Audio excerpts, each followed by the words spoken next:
माँ, आप क्यों खाना बना रही हो? नेहा कहाँ है? मैंने पहले भी कहा है, आपकी तबीयत ठीक नहीं रहती, इतना काम मत किया करिए। निशांत ने अपनी माँ नीरजा जी को रसोई में खड़ा देख गुस्से से कहा और अपनी पत्नी नेहा को आवाज लगाने लगा। नेहा, नेहा, कहाँ हो? अरे बेटा, इतना हल्ला मत मचा, बहू की तबीयत ठीक नहीं थी, इसलिए मैंने ही कहा है उससे आराम करने के लिए, वो तो जा ही नहीं रही थी। आप चुप रहिए माँ, मैं देख लूंगा और आप मुझे मत बताइए।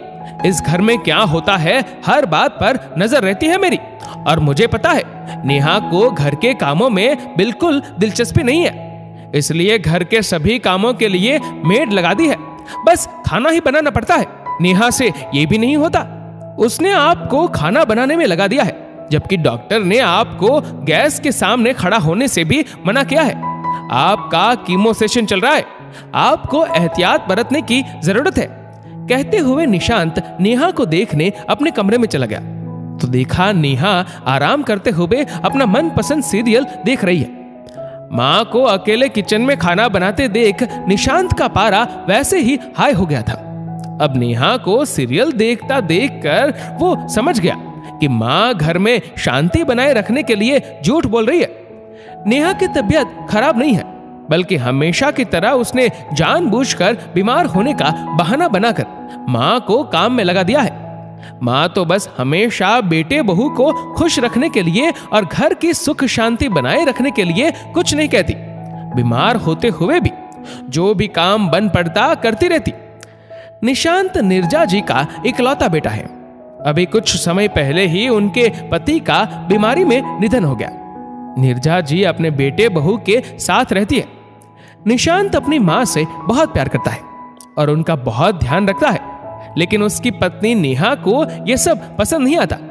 उसे लगता निशांत अपनी माँ के सामने उसे नजरअंदाज कर रहा है। इसी वजह से वो निशांत से कुछ ना कहकर उसकी पीठ पीछे नीरजा जी को सुनाकर अपनी भड़ास निकालती रहती है। आज भी वो अपने कमरे में सीरियल देख रही है। उधर नीरजा जी ने घड़ी देखी कि बेटे के आने का समय हो गया है। वो आते ही खाना मांगेगा तो वो खाना बनाने लगी। नेहा तो जानबूझकर खाना बनाने नहीं आई, क्योंकि वो तो दिल से चाहती है कि किसी बात को लेकर झगड़ा हो और वो अलग रहने लगे, जहां सिर्फ अकेले उसी का राजपाट हो। निशांत ने नेहा को आराम से सीरियल देखते हुए देखा तो बोला, तुम्हें शर्म नहीं आती? माँ बूढ़ी और बीमार होकर वहां खाना बना रही है और तुम आराम कर रही हो। उन्हें अपने बेटे के खाने की चिंता है, लेकिन तुम्हें अपने पति के खाने की कोई चिंता नहीं है, फिर अपनी बराबरी माँ से करती हो। तुम्हारी माँ एक दिन जरा सा खाना क्या बना रही है तो इतना शोर, मैं रोज खटती हूँ वो नहीं दिखता तुम्हें? तुम्हारी नजरों में मेरी कोई कीमत नहीं। नेहा, माँ ने जिंदगी भर बहुत काम किया है और अभी भी वो पीछे नहीं हटती, बराबर से तुम्हारे साथ लगी रहती है, लेकिन इस समय उनकी तबीयत ठीक नहीं चल रही है। हमें उनका पूरा ध्यान रखना चाहिए। मेरे लिए तुम दोनों जरूरी हो। तुम्हें ऐसा क्यों लगता है कि तुम्हारी कोई कीमत नहीं है? क्या मैंने कभी तुम्हें अपमानित किया या माँ ने कभी तुम्हारी कोई शिकायत की? बल्कि वो तो मुझे ही डांटती रहती है और कहती है, बहू तो मेरा बहुत ध्यान रखती है, अपनी बेटी होती तो वो भी नहीं रखती। थोड़ा बहुत आराम तो उसे भी चाहिए।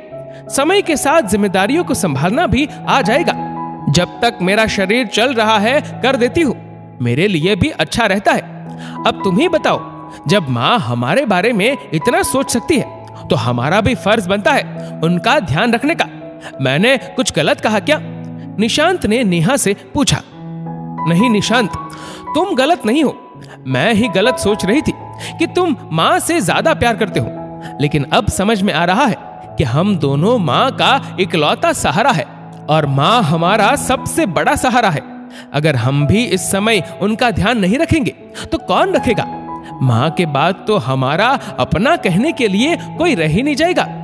अब मैं माँ का बहुत ध्यान रखूंगी, कभी कोई शिकायत का मौका नहीं दूंगी। अभी हमें और इस घर को माँ की बहुत जरूरत है। मुझे माफ कर दो निशांत, मैं बहुत स्वार्थी हो गई थी। कहते हुए नेहा रोने लगी। तुम्हें माफी मांगने की कोई जरूरत नहीं है, तुम्हें अपनी गलती समझ में आ गई, यही बहुत बड़ी बात है। मेरी माँ ने मुझे जिंदगी दी और तुम मेरे लिए अपनी जिंदगी देने वाले मम्मी पापा को छोड़ कर आई हो। इसलिए नेहा, मेरे लिए तुम दोनों बेशकीमती हो। मैं दोनों को ही खुश देखना चाहता हूं। तब तक नीरजा जी भी वहां आ गई और बेटे बहू को खुश देखकर उन्हें भी बहुत खुशी हुई, क्योंकि वो तो हर तरह से अपने बच्चों को खुश और घर में सुख शांति चाहती थी।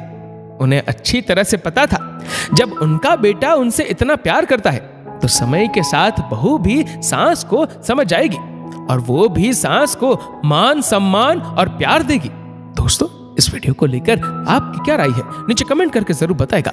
और अगर आपको वीडियो अच्छा लगा हो तो इस वीडियो को लाइक करेगा, शेयर करेगा ज्यादा से ज्यादा लोगों तक। और ऐसे ही और भी इंस्पिरेशनल वीडियोस के लिए सब्सक्राइब करें हमारे यूट्यूब चैनल को और फेसबुक पर फॉलो करें हमारे पेज को।